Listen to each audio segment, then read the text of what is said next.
একটি বুকা ছেলে বিবাহের পর প্রথম শ্বশুর বাড়ি যাইতেছে। সে গোপনে কিছু টাকা পয়সা সংগ্রহ করিয়া বউয়ের জন্য একখানা শাড়ি, কয়েক গাছা চুড়ি আর এক ছড়া পুতির মালা কিনিয়া সঙ্গে লইল। যাইবার সময় মা উপদেশ দিলেন, বাবা, শ্বশুর বাড়ি যাইতে কাউকে সঙ্গে লইবে না, আর সেখানে গেলে তোমার শাশুড়ি তোমাকে নানা রকম জিনিস খাইতে দিবে, কিন্তু তুমি যদি তার সব খাও লোকে বলিবে জামাই খুবই পেটুক। তাই শাশুড়ি কিছু পাতে দিতে গেলেই প্রথমে না না বলিবে। ছেলে মায়ের সকল কথা অক্ষরে অক্ষরে পালন করিবে, এই প্রতিজ্ঞা করিয়া শ্বশুর বাড়ির পথে রওনা হইল। তখন ছিল দুপুরবেলা। পথ চলিতে চলিতে দুপুরবেলা গড়াইয়া পড়িল। সে পিছন ফিরিয়া দেখিল তাহার সঙ্গে সঙ্গে ছায়া আসিতেছে। এতক্ষণ সূর্য মাথার উপর ছিল বলিয়া সে আগে তাহাকে দেখে নাই। সে ছায়াকে বলিতে লাগিল, ছায়া, তুই বাড়ি ফিরিয়া যা। জানিস তো মা আমাকে একলা শ্বশুর বাড়ি যাইতে বলিয়াছে, তুই আমার সঙ্গে আসিস না রে ভাই। ছায়া তবু তাহার সঙ্গে সঙ্গে আসে। ছেলেটি আরো অনুনয় বিনয় করিয়া বলে, ছায়া, তুই আমার ভাই হইবি, বন্ধু হইবি, আমার গাইবি আইলে তার দুধ দিয়া তোকে লাড়ু বানাইয়া দিব, উরকি ধানের মুরকি খাইতে দিব, আম কাঁঠাল ভাঙিয়া দিব, তুই ডালে বসিয়া খাইস রে ভাই, দেখ তুই আমার সঙ্গে আসিস না। ছায়া তবু তাহার পাছ ছাড়ে না। ছেলেটি আবার বলে, ছায়া, সোনামানিক রে, তুই যদি এমন করিয়া আমার পাছ লইবি তবে যে আমার শ্বশুর বাড়ি যাওয়া হয় না। ছায়া তবু তাহার সঙ্গে সঙ্গেই আসে। ছেলেটি তখন বউয়ের জন্য যে একছড়া পুতির মালা লইয়া আসিয়াছিল তাহাই পথের মধ্যে ফেলিয়া দিয়া বলিল, ছায়া, তুই এই মালাটি লইয়া বাড়ি ফিরিয়া যা, আমার সঙ্গে আসিস না। তখন এক খণ্ড মেঘে সূর্য ঢাকা পড়িয়াছিল। ছেলেটি পিছন ফিরিয়া চাহিয়া দেখিল ছায়া তাহার সঙ্গে সঙ্গে আসিতেছে না। সে খুশি হইয়া জোরে জোরে পা ফেলিয়া শ্বশুর বাড়ির দিকে হাঁটিয়া চলিল। কতক্ষণ পরে সূর্যের উপর হইতে মেঘ সরিয়া গেল। ছেলেটি পিছন ফিরিয়া চাহিয়া দেখিল ছায়া আবার আসিয়া তাহার পিছে লইয়াছে। ছেলেটি বলল, ছায়া, তুই আবার আমার সঙ্গে সঙ্গে আসিতেছিস? আমার বউয়ের জন্য 2 জোড়া কাচের চুড়ি লইয়া আসিয়াছি, তুই তাহাই লইয়া বাড়ি ফিরিয়া যা রে, আর আমার পিছু লইস না। এই বলিয়া সে 2 জোড়া চুড়ি পথের মধ্যে ফেলিয়া দিল। তখন সে একটি বনের মধ্যে আসিয়া পড়িয়াছিল। সে পিছন ফিরিয়া চাহিয়া দেখিল ছায়া তাহার সঙ্গে সঙ্গে আসিতেছে না। ছেলেটি আরো জোরে জোরে পথে চলিতে লাগিল। খানিক চলিয়া বনের পথ শেষ হইল। এবার পথের উপর বিকালের রোদ উঠিয়াছে।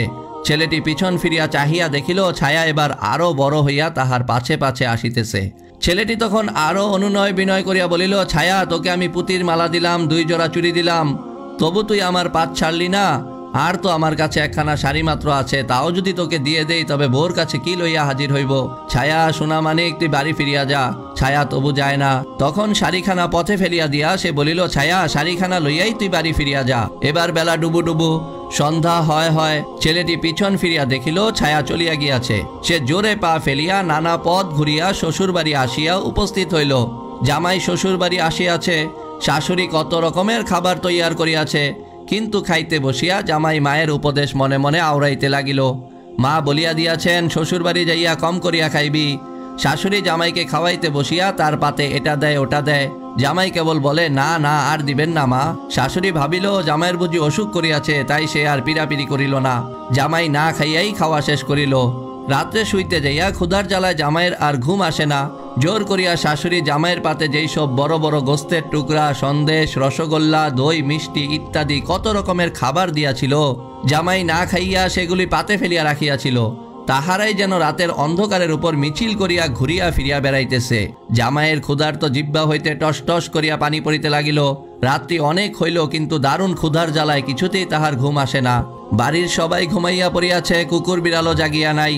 জামাই ভাবে নিশ্চয়ই রান্নাঘরে এখনো অনেক কিছু খাবার পড়িয়া আছে। সে পা টিপিয়া টিপিয়া অতি ধীরে ধীরে ঘর হইতে বাহির হইল। ভয়ে তাহার বুক ডিপ ডিপ করিতেছে। মনে হইতেছে তাহার নিঃশ্বাস প্রশ্বাস শুনিয়াও লোক জাগিয়া উঠিতে পারে। আস্তে আস্তে পা ফেলিয়া সে রান্নাঘরের দরজায় আসিয়া দাঁড়াইল। হায় হায়, ঘরের দরজা যে বাহির হইতে শিকল আটকানো। দম বন্ধ করিয়া সে অতি সাবধানে সেই শিকল খুলিয়া রান্নাঘরের ভিতরে প্রবেশ করিল। এ হাড়িতে পেঁয়াজ রসুন ও পাতিলায় মুগের ডাল, ওখানে মাছ কাটা বটি। অন্ধকারে হাতড়াইয়া কিছুই ভালো মতো বুঝিবার জো নাই। একটি হাড়ির ঢাকনি খুলিতে কতগুলো মুরগির ডিম তাহার হাতে লাগিল। একে তো দারুণ ক্ষুধা, তাহার উপর খাইবারও অন্য কিছু নাই। সে তাড়াতাড়ি 2-3টি ডিম উঠাইয়া মুখে পুরিল। এমন সময় অসাবধানে হাত নাড়িতে একটা হাড়ি আরেকটা হাড়ির উপর পড়িয়া শব্দ করিয়া ভাঙিয়া গেল। অমনি বিড়াল ম্যাও ম্যাও করিয়া ডাকিয়া উঠিল। বিড়ালের ডাক শুনিয়া উঠান হইতে বাঘা কুকুরটি ঘেউ ঘেউ করিয়া তাড়িয়া আসিল। শ্বশুর জাগিল, শাশুড়ি জাগিল, শালা শালি সবাই জাগিয়া কলরব করিয়া উঠিল। এ বাড়ি হইতে ও বাড়ি হইতে সে বাড়ি হইতে কেহ লাঠি লইয়া, কেহ সরকি লইয়া, কেহ রামদা লইয়া ছুটিয়া আসিল। চোর চোর চোর, বাড়িতে চোর ঢুকিয়াছে। সকলে আসিয়া দেখিল রান্নাঘরের দরজা খোলা। নিশ্চয়ই চোর রান্নাঘরেই লুকাইয়া আছে।